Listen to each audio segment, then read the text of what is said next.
I've been very blessed to have had some absolutely amazing friendships in my life. And while many of them have come and gone, some of them got married, some of them moved town, one of them became a priest actually. But all the amazing friends in my life have taught me something about what it means to be me. Because I think you view yourself through the eyes of other people, especially people you're close with. So I think it's really important to surround yourself with the right people, to form your tribe with intention. You want to surround yourself with people who make you a better person. And for the most part, those types of relationships are going to be friendships. But you don't get quality friendships by following a step-by-step action plan or something like that. Some of the best relationships I've ever had in my life seem to have just randomly happened when I wasn't really expecting it whatsoever. So needless to say, with this video, I'm not interested in giving you a step-by-step guide as to how to make everyone want to be your friend or anything like that, because I think that's kind of futile and dumb. But I do want to talk about some really useful things that I've learned throughout my life that have really helped me make friends easier and make higher quality friends, and overall just connect with people a lot more genuinely. The number one tip that I have is to always assume initiative. So back when I was like 15 or 16 years old, I was browsing Reddit self-improvement forums and stuff like that. I was on like r/social skills, and I came across this post that pretty much changed my entire life. I've been looking everywhere for this one post, but I can't find it anywhere. So if someone can help me out with this, that'd be great. But in the post, there was this guy who talked about how he didn't have very many friends, and the friends that he did have were starting to fade away, and he didn't know why. You know, he's kind of a loner, kind of an introvert, and all these friends started to just drift away from him, and he was getting really upset until the very last friend that he had finally stopped calling him. Angry, confused, and saddened by this Reddit poster runs up to his friend and says, "Dude, where'd you go? Why'd you stop calling me? Why don't you invite me to stuff anymore?" And his friend turned to him and simply said, "It's because you don't invite me anywhere. I figured you didn't like hanging out with me." And this really kind of changed my perspective, because I just never invited people anywhere. I always waited for the invitation. I was always sitting there on my butt, wondering why nobody was inviting me to cool parties and stuff. And I eventually realized that I wasn't making any effort whatsoever to make plans and call people up, invite them to stuff. You know, if you don't have very many friends and you tend to not do things very often and you want to be someone who does things with people, then take control. Just like any other aspect of your life, if you want to change something, it's up to you because it's your life. So take control of your social life as well. Always assume initiative. If you want to do something fun, come up with an idea, invite the person to that idea. If they don't want to come to that idea, leave them be. Is that recording? I recorded you peeing. Did you? Yeah. Okay, so the next big thing that I've learned is that honesty is the antidote. One of the biggest pitfalls in any social interaction is the fear of voicing your opinion or being controversial or politically incorrect or offensive. But this fear really has to go if anybody is to know who you are in this world. Because so many people are so agreeable, they're extremely careful about every little thing they say, they're making sure they're not hurting anyone's feelings, they're making sure that they're laughing at everyone's jokes, they're being very pleasant. And what this eventually does is that you tend to be seen by a large amount of people as, oh yeah, he's nice. You know, like people are kind of, they don't really know you, but you're unoffensive to them, so you're okay to have around. You'll be liked by everyone, but loved by no one. So if you're the kind of person who doesn't ever want to make any sort of waves or make anyone feel uncomfortable, and you find it really hard to make it past kind of a surface level acquaintanceship with most people, then that's probably the reason. By not voicing your true opinions, by not speaking honestly about things that you're passionate about, or things that you've learned, or standing up for what's right, you're basically concealing your identity from people. And people don't tend to bond with people that they don't know at all, especially people who they don't trust. I feel like everybody has a few people in their life that when they come across them in a grocery store or something like that, you have the exact same conversation every single time. Hey man, how's it going? Oh yeah, oh, that's cool. How's the hockey team going? Oh yeah, sweet. Yeah, so you getting on the ice a lot? Oh, that's good, man. That's good, man. Yeah, your wife's, family's all good? Oh, that's good. That's good.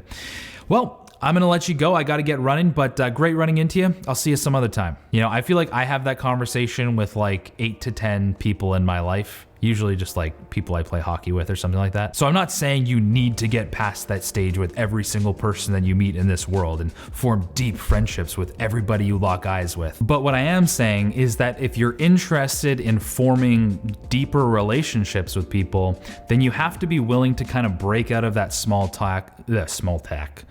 break out of that small talk, ask questions you're actually curious about and that you might think is like a weird thing to ask. But if you want to ask it, just get good at just asking it. When you say something that's like controversial and polarizing, people can do either two things. They can either really bond with what you're saying and be like, yeah, man, that's awesome. I totally agree. Or they can be like, I'm out of here. This guy's cracked. And both of those things are a really good thing because of my next point, which is rejection is a very useful tool. When you communicate honestly, when you wear your opinions on your sleeve, when you're not afraid to be controversial and be who you are in front of other people, then you're inevitably going to make a lot of people run the other way because they completely disagree with you.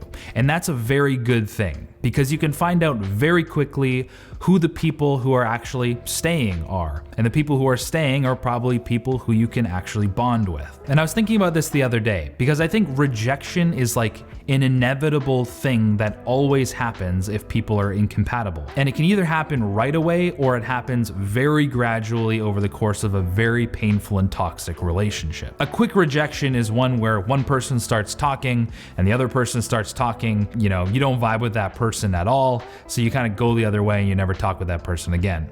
That's an acute rejection. From a dating perspective, you walk up to a girl or a guy or whoever you're approaching and you're all like, hey baby, and then they're like, nah, get out of here. You suck. You smell, your breath is bad. I don't like you. And then that's it. You're like, okay, that kind of sucks, but fair enough. I should probably brush my teeth.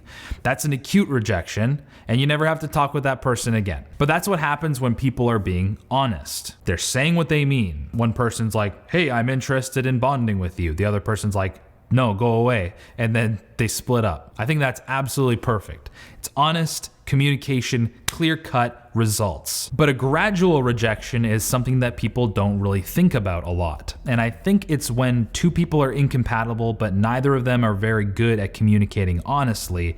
So these two types of people might actually get into a friendship or a relationship and then find out later down the road that they actually don't really like each other at all and they resent tons of things about them. So they start to become bitter at each other and start to get mad at their fundamental differences, start to get petty about little things like, if they leave a banana on the table and you lash out at them, but you're not really lashing out at the banana, you're lashing out at the fact that you disagree about religious and political things, but you never sorted it out to begin with, and now you have to deal with all this like drama later. It's just an absolute mess. But usually that only happens because two parties aren't really communicating very honestly at the beginning.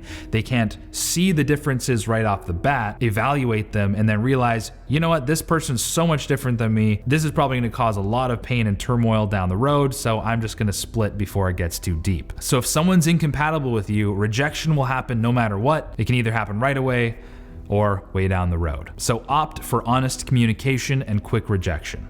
This is probably the most unfun, unflattering social interaction advice of all time. Hey, it's Better Ideas here. Here's how to get rejected 9 times out of 10. So this last bit of advice is all about demographics. And I picked up this bit of information from Models by Mark Manson, which is actually a book about dating and relationships and stuff like that. But this honestly applies to friendships or any kind of relationship that you want to enter into. So a lot of people complain that they can't meet anyone like them. They're a special little snowflake. They have their own little interests and hobbies. Maybe they have some weird hobbies and interests and pretty strange opinions. And they lament because they can never find their tribe, their people, people who think exactly like them, people they can just hit it off with and have a great time. They can spew all their bizarre opinions about whatever together, but people get sad because they can't find people who get them. Well, a lot of people look in the most general places, the most general public venues of all time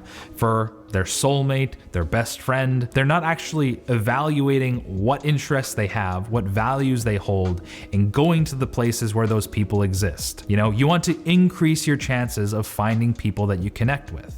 That's just basic demographics, the statistics. Come on, y'all. You know, if you're religious, start actually going to that church young adults group that you've been avoiding. You know, there are a lot of people who think like you in that group. You know, if you're into sports, you're really athletic, then join an intramural or communal sports team. Start to get involved with the extracurricular events and the little optional group meetups and stuff like that.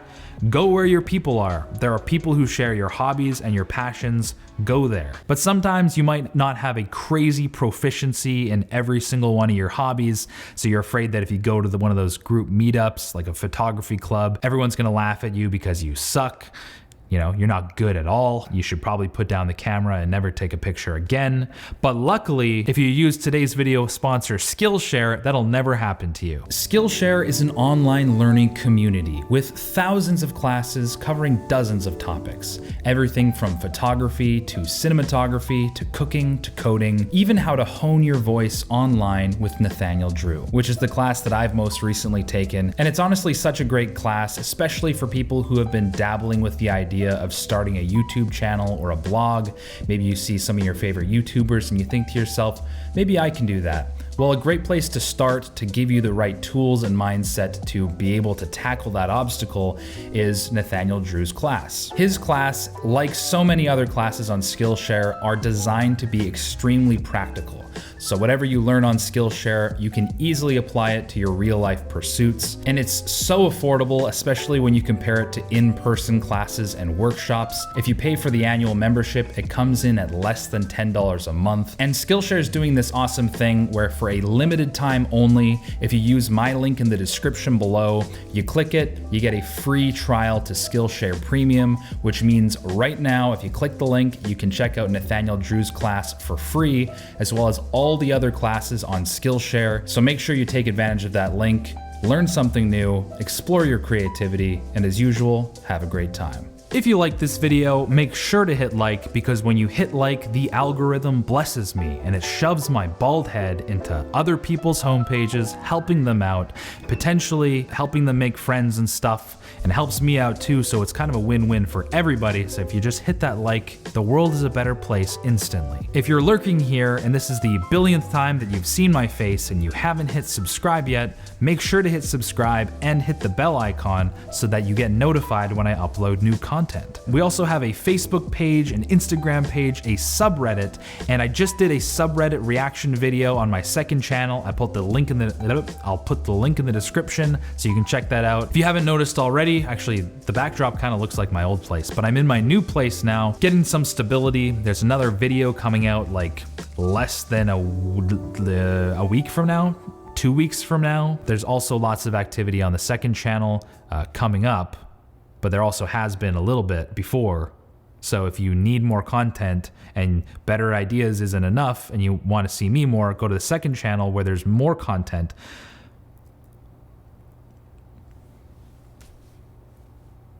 Catch you next time.